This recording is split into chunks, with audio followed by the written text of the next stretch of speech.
पहले तो इस बात को समझिए कि आखिर ये विरोध क्यों हो रहा है और ये कानून क्या है। WTO का हमेशा ये प्रेशर रहा है भारत सरकार पे कि आप गरीबों को जो अनाज बांटते हैं उसका सब्सिडी कम करिए, आप किसानों को जो सब्सिडी देते हैं उसमें कुछ कमी करिए। ये प्रेशर हमेशा रहता है। और 2015 के WTO के समझौते में खुले रूप से तो नहीं, लेकिन एक गुप्त रूप से उनका समझौता हुआ और मोदी जी प्रधानमंत्री बनने के बाद शांता कुमार कमेटी उन्होंने बनाई कि कैसे PDS सुधार किया जाए, और उसमें उन्होंने ये रिपोर्ट दी कि PDS की दुकानों से अनाज देने के बजाय कैश बेनिफिट देना चाहिए, डायरेक्ट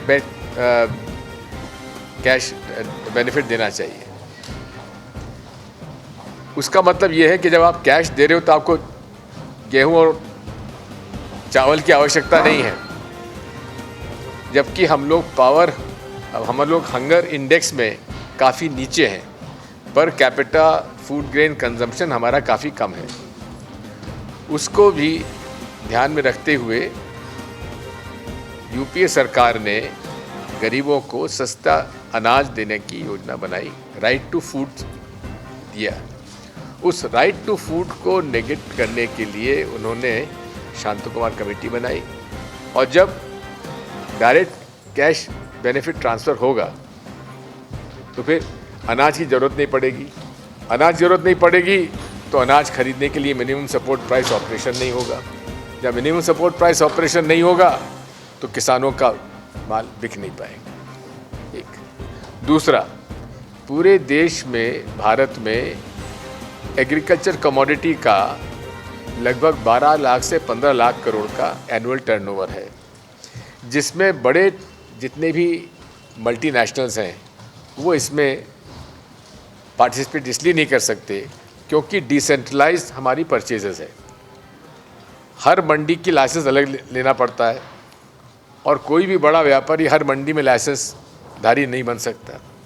इसलिए उन्होंने कृषि उपज मंडियों का जो अधिकार राज्य सरकार का था वो छीन के उन्होंने कह दिया कि हमने कानून बना दिया, जबकि हमारा कृषि का जो संविधान में शेड्यूल जो है वो राज्यों का अधिकार है, इसमें केंद्र सरकार हस्तक्षेप नहीं कर सकता।